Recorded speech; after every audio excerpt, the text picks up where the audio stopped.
Tired of boring, generic plant pots? What if I told you that you could create a stunning, custom cement planter just like this one for just a few dollars? Stick around because I'm about to show you exactly how to do it, step by step. It's way easier than you think. First, let's gather our materials. You'll need a bag of quick-setting cement mix. You can find this at any hardware store. You will also need 2 containers to use as molds, a larger one for the outside shape and a smaller one for the inside. Plastic containers, like old food tubs or buckets, work perfectly. Don't forget some non-stick cooking spray or petroleum jelly to coat your molds. You'll also need a mixing bucket, a trowel, or a sturdy stick for mixing, some water, sandpaper, and something heavy like rocks or sand to weigh down the inner mold. And of course, safety first. Grab some gloves and a dust mask to protect yourself from the cement powder. Alright, let's get prepping. Find a well-ventilated area to work in, maybe outdoors or in your garage. Lay down some newspaper or a plastic sheet to protect your work surface. Trust me, cement can get messy.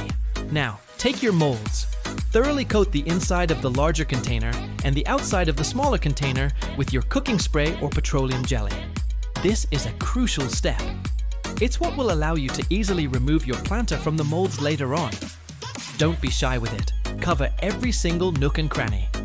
Now for the fun part, mixing the cement. Put on your gloves and mask. Pour some of the dry cement mix into your mixing bucket. Slowly start adding water while stirring continuously. You're aiming for a consistency similar to thick pancake batter or smooth peanut butter. If it's too watery, your planter will be weak. If it's too thick, it'll be hard to pour and might have air bubbles. A good rule of thumb is to add a little water at a time until you get it just right. Mix thoroughly for a couple of minutes, making sure there are no dry clumps left. Once your cement is mixed, it's time to pour. Carefully pour the cement into your larger outer mold until it's about 2/3 full. Gently tap the sides of the mold for a minute or 2. This helps release any trapped air bubbles, which will give you a much smoother finish on your final planter. Now, take your smaller inner mold and slowly press it down into the center of the cement. Push it down until you have your desired thickness for the walls and base of your planter. You should see the cement level rise up around the sides. To keep the inner mold from floating back up, you need to weigh it down. Fill it with those rocks, sand, or anything heavy you have on hand. Make sure it's centered and level. Now comes the hardest part, waiting. You need to let the cement cure. This usually takes about 24 to 48 hours, but check the instructions on your cement bag for the specific curing time. Be patient. Resisting the urge to peak is key to getting a strong, solid planter. After the recommended curing time has passed, it's time for the big reveal. Carefully remove the weights from the inner mold. Gently twist and pull the inner mold out. It should come out fairly easily thanks to our non-stick spray. Then, turn the whole thing upside down and tap the bottom of the larger mold. Your new cement planter should slide right out. Don't worry if it's not absolutely perfect right away. We can fix that. Let's talk finishing touches. If you want a drainage hole, which I highly recommend for most plants, now is the time to drill one.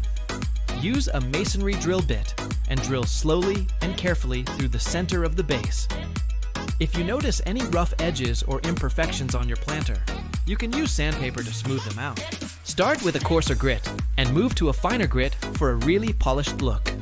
Feel free to leave it with its natural, industrial gray look, or you can get creative and paint it. Acrylic paints work great on cement. You can paint patterns, do a color block, or even a metallic finish. This is where you make it truly your own. Let's go over a few common mistakes to avoid. First, not greasing the molds properly. If you skip this, you might have to break your molds to get the planter out. Second, using a cement mix that's too watery. This results in a brittle planter that can easily crack. And third, being impatient and trying to demold it too early. The cement needs its full curing time to gain strength. So remember, grease well, mix right, and wait patiently. Let's quickly recap what we did. We gathered our simple materials, prepped our workspace and molds, mixed our cement to the perfect consistency, poured and set our molds, and then patiently waited for it to cure. After demolding, we added a drainage hole and sanded it for a smooth finish. See? From a bag of powder to a beautiful, personalized home for your plants. It's an incredibly rewarding project that adds a unique, handmade touch to your home or garden.